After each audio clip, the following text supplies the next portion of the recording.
The skeptics awakening General Kestra of the Zeridian Empire stood before the vast stellar map. Her forearms crossed in a gesture of supreme confidence. Her crystalline exoskeleton reflected the blue light of distant stars, creating patterns that indicated her rank to any who knew how to read them. For 3 decades she had served the Galactic Federation, rising through ranks with a reputation for cold logic and unwavering skepticism. "The humans request full combat integration," announced Counselor Vex, his tentacles writhing with barely concealed amusement.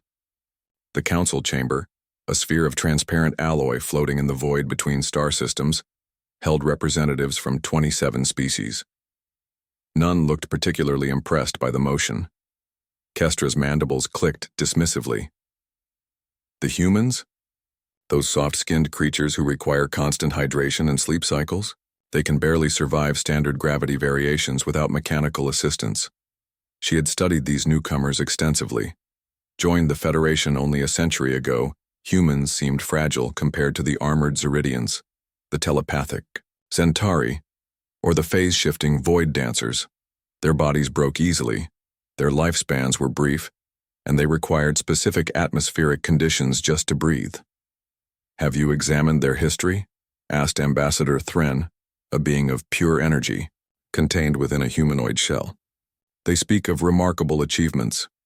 "Myths and exaggerations," Kestra replied, projecting holographic excerpts from her research. "They claim one of their kind once survived 28 days at sea on a makeshift raft. Another, supposedly, ran continuously for over 500 of their kilometers. Pure fiction designed to compensate for their obvious physical limitations." The council murmured agreement. The vote was swift and decisive.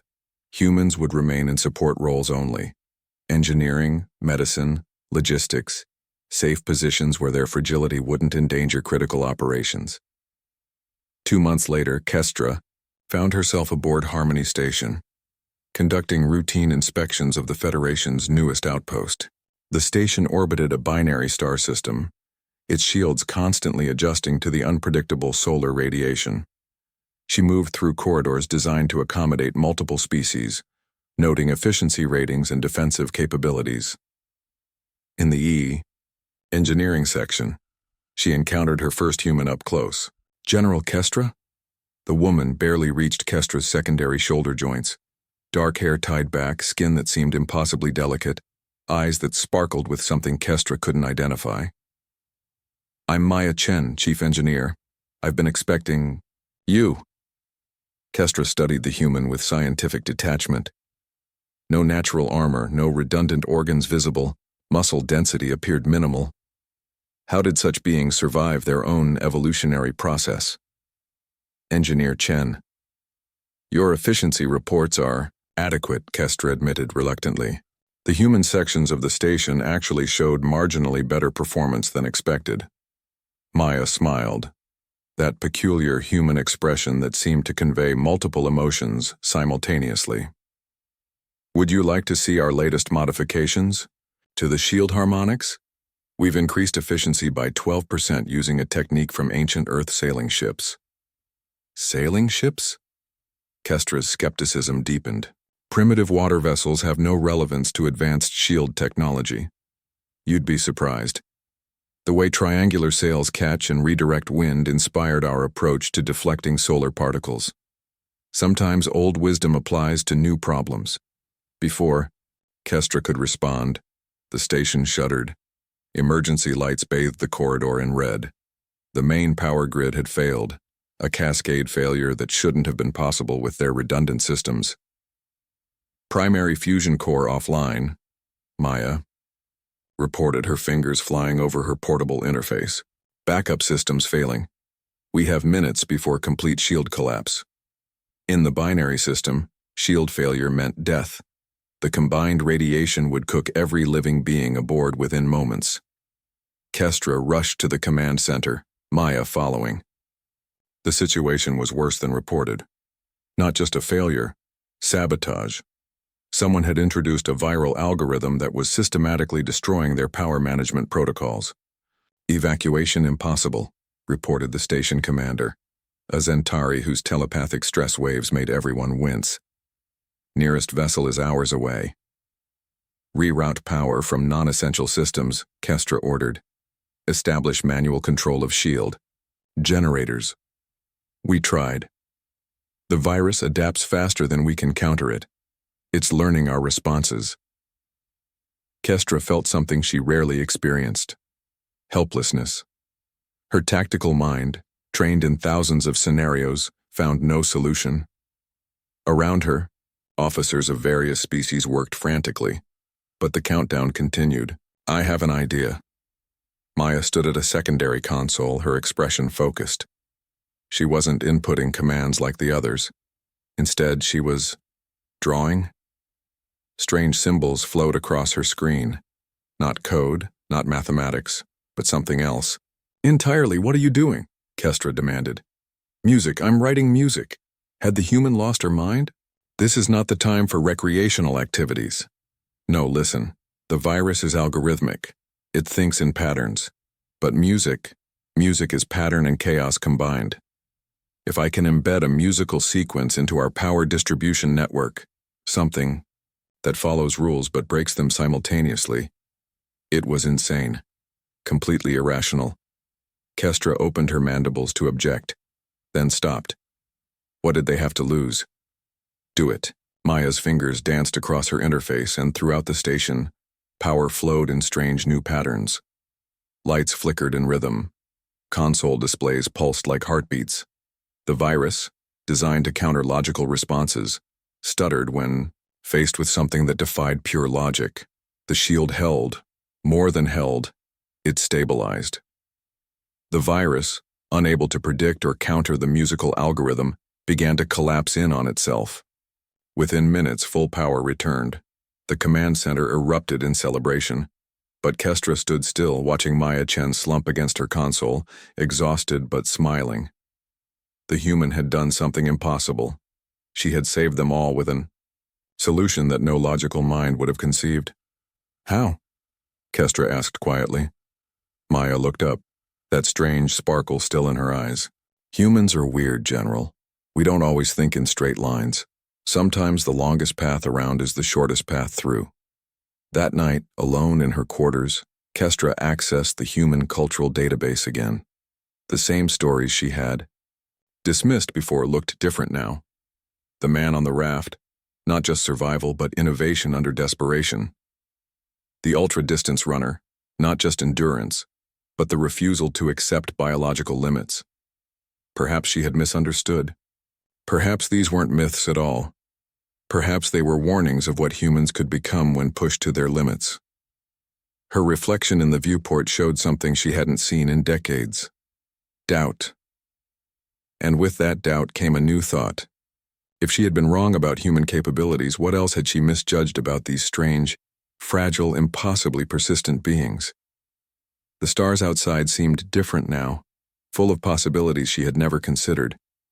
And somewhere in that vast expanse, human ships were flying, crewed by beings she was only beginning to understand. The legend realized.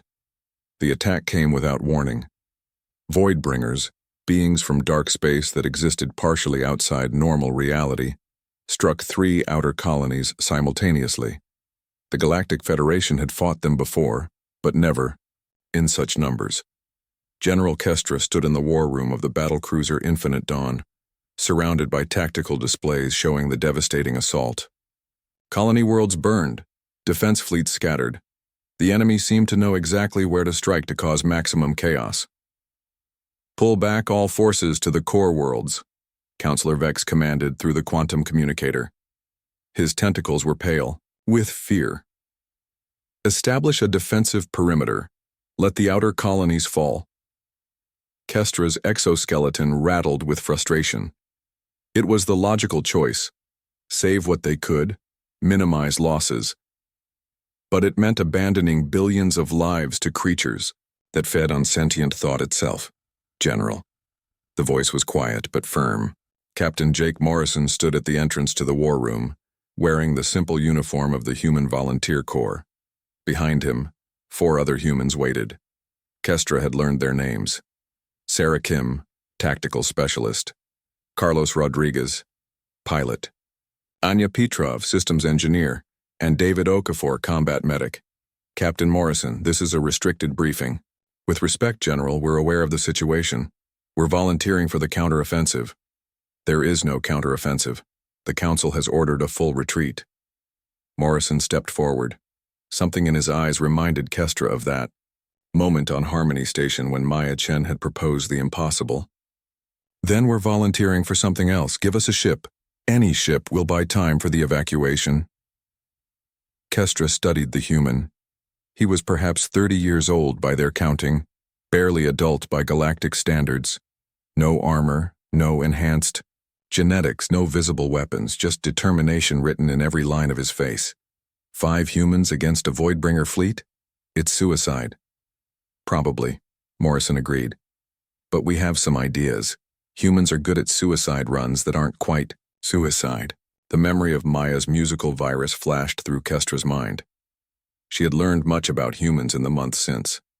Their history was full of impossible victories, of individuals and small groups changing the course of battles through sheer unwillingness to accept defeat. What do you need? Morrison smiled grimly. The fastest ship you can spare, every explosive device in your arsenal, and about 20 minutes to explain why this might actually work. Against all protocol, against direct orders, Kestra authorized the transfer. The Whisper of Defiance, a small scout vessel, was loaded with enough antimatter warheads to crack a moon. As the human crew prepared for departure, Kestra found herself in the hangar. Why? She asked Morrison. You have no stake in those colonies. They're not human worlds. Maybe not, Morrison replied, checking his equipment one last time. But they're someone's worlds. And sometimes, that's enough. The Whisper of Defiance launched into the void, accelerating toward impossible odds. Kestra watched from the Infinite Dawn's bridge as the tiny ship raced toward the first besieged colony. What followed defied every military doctrine Kestra knew. The humans didn't attack the Voidbringer fleet directly. Instead, they played a game of cosmic hide-and-seek, using the colony's 3 moons as cover. Voidbringers phased in and out of normal space, trying to pin down the elusive vessel. Each time they thought they had it cornered, the Whisper would execute maneuvers that should have torn the ship apart. How are they surviving those G-forces? Asked Commander Thex, watching the tactical display with disbelief. Kestra remembered something from her research. Humans have a technique called blood doping. They can temporarily increase their oxygen carrying capacity. Combined with specialized pressure suits, they're modifying their own biology in real time. Before Kestra could answer, the Whisper executed its true plan. The antimatter warheads hadn't been meant for the Voidbringers directly.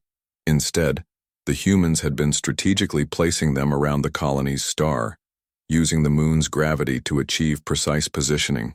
They're creating a stellar lens, the science officer reported, voice tinged with awe. If they detonate those warheads in sequence. The explosions came in perfect rhythm, each one focusing and amplifying the star's energy into a coherent beam. The Voidbringers, creatures of darkness, found themselves caught in a web of concentrated starlight. Their phase-shifting abilities, useless against pure photonic energy, failed them. The enemy fleet scattered, fleeing back to dark space. But the Whisper of Defiance had paid the price. Its engines were destroyed, life support failing. It drifted toward the star's gravity well. Get them out, Kestra commanded. Launch rescue shuttles. Negative, General. Morrison's voice came through the communicator, weak but steady. Radiation levels too high. We're walking into the light, as they say on Earth. Just make it count. The channel fell silent. The Whisper of Defiance disappeared into the star's corona, its crew of 5 having saved millions. In the aftermath, as evacuation ships ferried survivors to safety, stories began to spread. The human crew had worked for 30 straight hours, without sleep. They had manually calculated trajectory mathematics when their computers failed. Sarah Kim had piloted through an asteroid field blind when sensors went dark. Carlos Rodriguez had held a breach in the hull, sealed with his bare hands and emergency foam for 6 minutes in hard vacuum. Anya Petrov had rewired the weapons system, using components from the food processor. David Okafor had kept them all functional with a combination of stimulants, focused meditation, and what he called aggressive optimism. Each story seemed impossible. Each was verified by sensor data and survivor testimony. The Voidbringers attacked twice more in the following months. Both times, human volunteer crews met them with tactics that defied conventional warfare. Some succeeded, some fell, all became legends. A year later, Kestra stood before the Galactic Council once again. This time she spoke in favor of full human integration into all military operations. "They are not weak," she stated, her crystalline form reflecting newfound respect. "They are not fragile. They are adaptive. They find strength in their limitations, solutions in their desperation. They look at impossible odds and see opportunities." She paused, remembering Morrison's final words. "They walk into the light so others can live in it." The vote was unanimous. Later, in the memorial gardens of the new Unity Station, Kestra found Maya Chen tending to a small earth garden. Tomatoes and sunflowers grew in carefully maintained soil, a reminder of the world that produced such unlikely heroes. "I was wrong about your people," Kestra said simply. Maya smiled, that same expression that had once puzzled the general. "We're all wrong about something, General. The trick is being willing to learn better." "Your legends," I called, "them myths, exaggerations." "Maybe some are," Maya acknowledged. "But here's the thing about humans. We hear about impossible things others have done, and instead of dismissing them, we ask ourselves, could I do that too? And sometimes, when it matters most, we find out we can."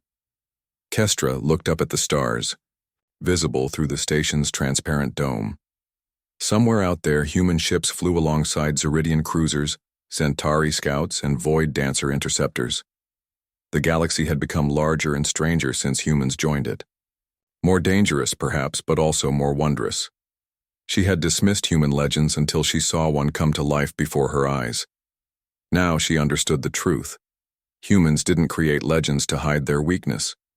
They created them to remind themselves of what they could become when the universe demanded the impossible. And sometimes, impossibly, they lived up to them.